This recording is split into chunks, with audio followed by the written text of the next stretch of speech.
The strong can take care of themselves. But what about the weak? What happens to a child, a young animal, a sick bird, when there is no one to take care of them? Jan has found a sick bird, a pigeon. It cannot fly and is very weak. It will probably die. But Jan has a deep and terrible need to take care of it. Ella was dressing in the bathroom. She couldn't get dressed in the sitting room while there were people around. And she couldn't use their bedroom because her son, Robert, and his family were sleeping in there. She called out to Jan. "Can you find my best pink blouse, Jan?" Jan went to the door of the bedroom. The door was open a little, and he looked through at all the clothes on the floor, on the chairs, bed, everywhere. Robert and Moira and their children were not tidy people. Jan wondered if he and Ella would ever get the house tidy again. He didn't want to go in and ask for Ella's blouse, but Ella called again. "Jan, are you bringing me the blouse?" So he said quietly through the door, "Please, Robert, please pass me your mother's pink blouse." Robert said, "OK," opened the wardrobe door, which woke the baby, found the blouse and brought it across to Jan. Jan took the blouse to Ella, who said, "Oh, thanks, dear," in her warm, friendly voice, and he felt good. Ella went on singing in the bathroom. She was very happy, with Robert and Moira and the two little ones in the house. Jan was happy for her. It was good that she had children of her own. He need not feel that he had disappointed her. She came out of the bathroom in her bright party clothes. A big, good-looking, motherly woman. He looked at her with love, and she smiled back at him. Then she cried, "Hurry up, Jan! Get dressed! It's time! It's New Year's Eve! We're going out first footing!" He shook his head. She cried, "Why not? You came with me last year, and you enjoyed it. Don't you remember? You danced with me, and Moira taught you to rock and roll." "This year I will stay in," said Jan. He went into the kitchen, and from there into the scullery. The pigeon lay in a basket on a soft blanket. He thought at first that it looked better. Its eyes were open at least, round eyes like the centre of flowers. He looked at the little bowl of milk and imagined that the pigeon had taken some. But really, in his heart, he knew that the pigeon was now very sick. Worse than when he had found it 7 days ago, on a ledge outside their bedroom window. Then it had moved its wings a little, trying to fly. Now it lay still. When he had first picked it up, the pigeon had not tried to escape. He felt sure it knew that it belonged to him.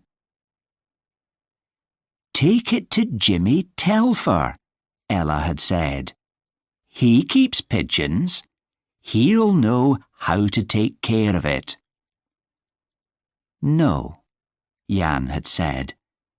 No, it belongs to me. I am not taking it to any other person. But you can't keep it in the house, Ella said. Then she laughed a little. Och, have it your own way, but please keep it in the scullery. She was a kind, generous woman. When he had first gone to work and brought home his pay packet, he had put all the money into her hands, as he had done at home. But her brothers had laughed at him, so he had stopped. But he still wanted to give her all of it. She was like a mother to him. Now, like a little child, he decided to disobey her. He would not go. He did not want to go out among her large family, did not want all the laughing and shouting that they did at this time of New Year. "Happy New Year, Mother! A good New Year, Tom, Archie, Andrew, Joanne." Robert would love it. Home on holiday. He and his mother could go out together and enjoy themselves without him. They were waiting for him at the front door. "Jan, what have you been doing? You're not dressed yet." "Worrying over that old bird again," Ella said, teasing. "It's a young bird," Jan said. Ella laughed. "Well, young or old, if you ask me, it's not long for this world. Come on now, Jan. You'll have to help Robert carry the bottles. I've the cake for Mother to carry." "No," he said, shaking his head gently. "No, I will not go." Ella did not get annoyed even then. "Are you going to the pub then? Well, be sure to be at Mother's by 11:30 to take in the new year." "Okay," he said quietly. "Okay." He waited until they had left the house. All was quiet. Moira and the little ones must be asleep. He found his overcoat, put it on, and went into the scullery again. He lifted the pigeon carefully out of its basket and placed it inside his cardigan under his coat. It wasn't strange to take the bird out, he said to himself. He had taken it out before, to the library, to ask for a book on the care of a sick bird. The lady in the library was very kind, very helpful. She had found a number of books about birds for him. But the pigeon was still sick. Then he had taken it to the pit, to the first aid centre, where Alec McCall worked. Alec had felt the bird all over very carefully, while Jan watched worriedly. But Alec said, "It's nearly dead already, boy. We can't do anything for it." Then Jan went to the doctors, but they seemed more interested in him than the pigeon, and gave him some medicine to make him calm. It wasn't strange to take the bird out. He couldn't leave it in the house. He was afraid the children would wake up and go into the scullery and worry it. He had to keep the bird safe with himself. And he had to go out. He had to be alone. Along Main Street there were crowds of people, and what a noise! He stood, watching for a while. People enjoying themselves, having fun, shouting to their friends, "Here's to you! And what will the new year bring you, man?" "Hello there, Sugar. Come on and join us." Someone took him by the arm, and he jumped. He still hated it when people touched him suddenly. "No, no, thank you, but no." Jan moved away, but others came round him. "Is it Jackie Sugar? Come along in, Jackie man. It's New Year. It's Hogmanay. Come and have a wee drink for New Year." "Thank you. No, no." "Oh, come on. Just a few friends. People you know." "Thank you, thank you." In the end, they let him go. He walked away down the street, but some more people recognized him, and a girl ran up to him. She put her arms around him, holding him tightly. She said something very kind, but he broke away from her angrily. She laughed and ran away to the others. His pigeon! What had she done to it? He cried out in Polish. Under the next streetlight he opened his coat. The pigeon was still, its eyes closed. But as he whispered to it, its eyes opened slowly. Then they closed again. He began to walk up the road to the hill above the village. It was peaceful and quiet. Then a car came down the hill, catching him in its lights. My God, a police car! And they had seen him. The car slowed, then stopped. His heart began to beat violently. A voice shouted, "Hello, Sugar!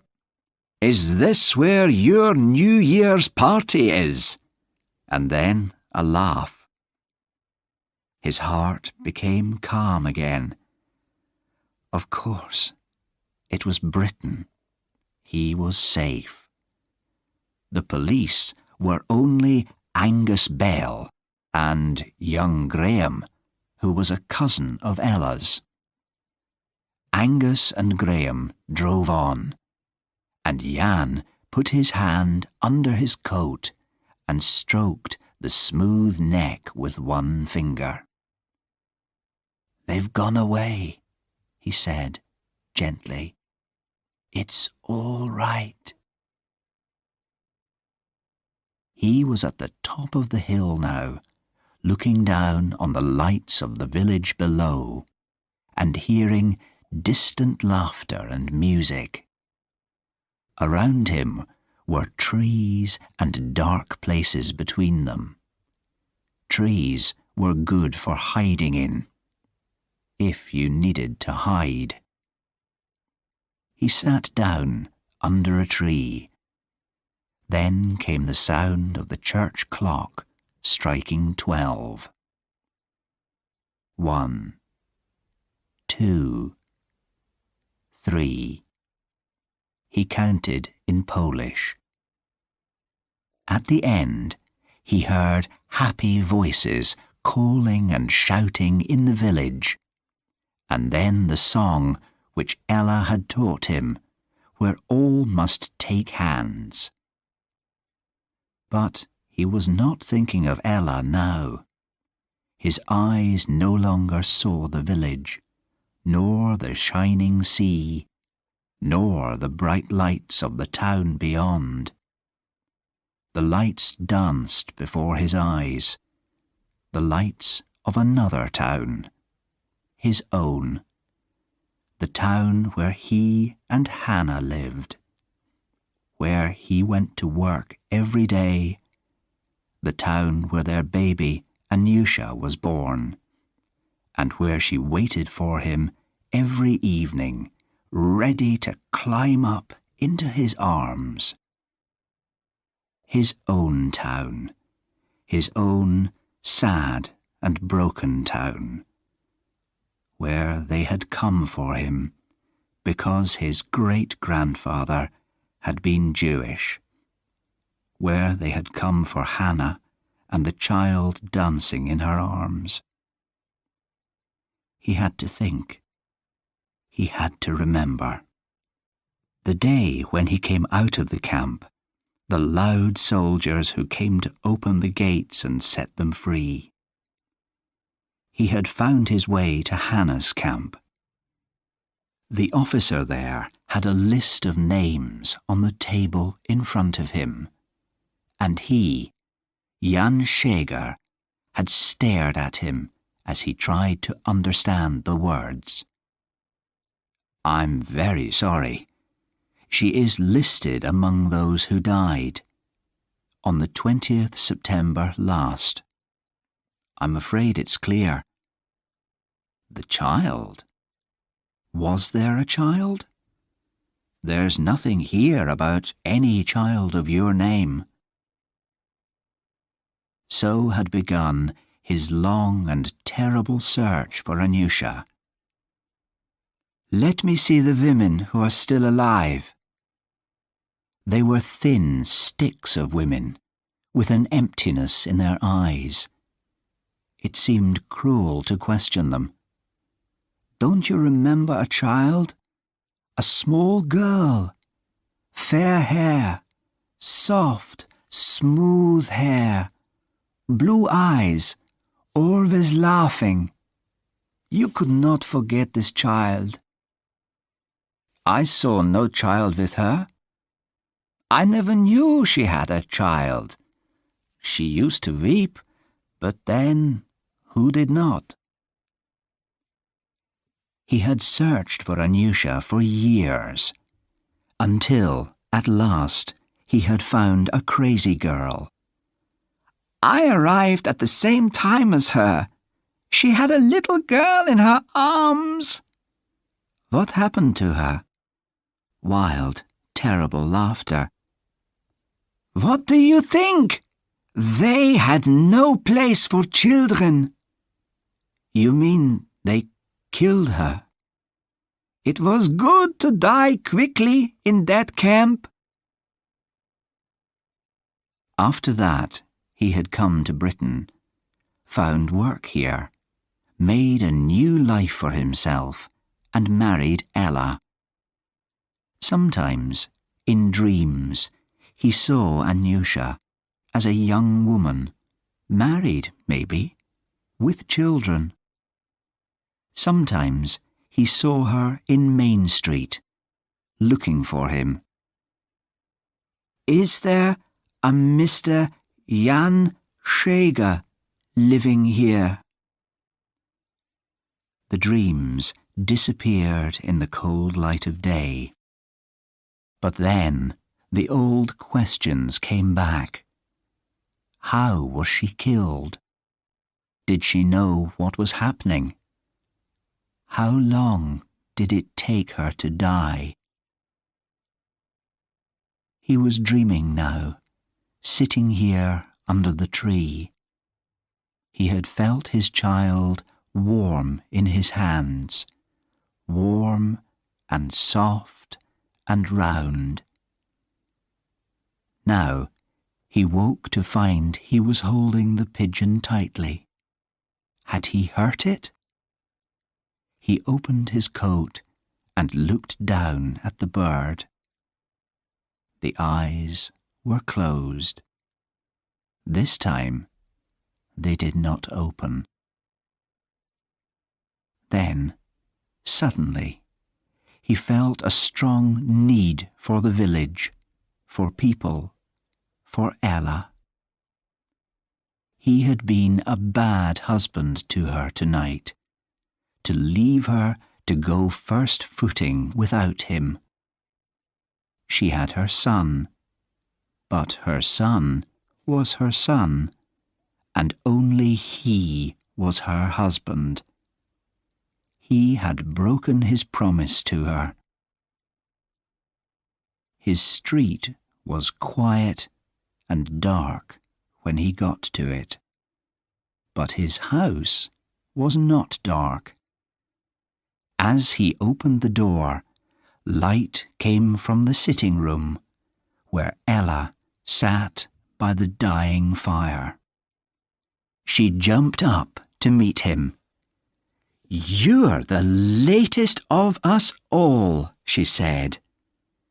"Did you walk a long way, Jan? Where have you been?" "Up on the hill." It was all he could tell her.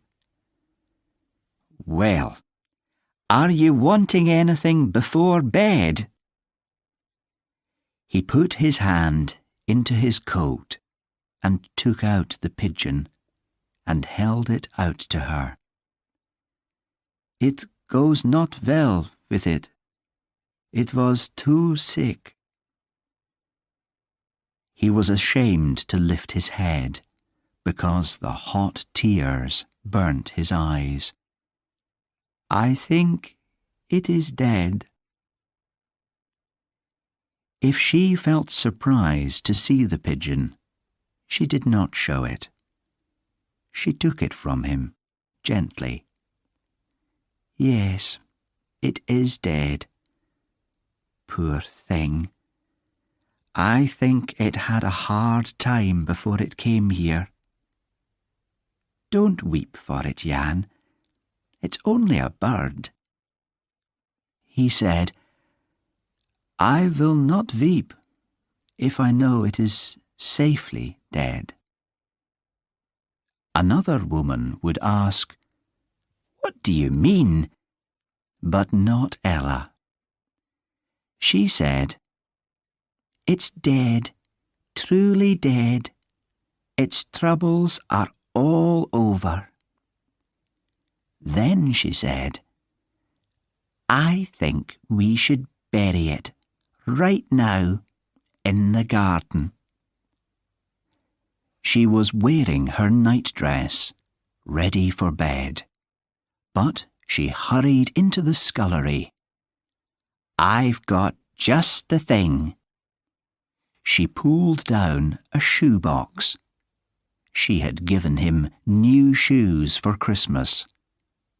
It still had the soft tissue paper in it, and she carefully put this around the bird, hiding from him the soft grey feathers, the rounded head, the round, closed eyes. "Now, you come out and dig the hole," she said. When he had dug the hole and laid the box in it and filled the hole up again, he stood, unable to move. Ella put her arm through his and gently took him indoors, to their bed in the sitting room, and lay beside him with her arms around him until sleep took away the dark emptiness in his heart.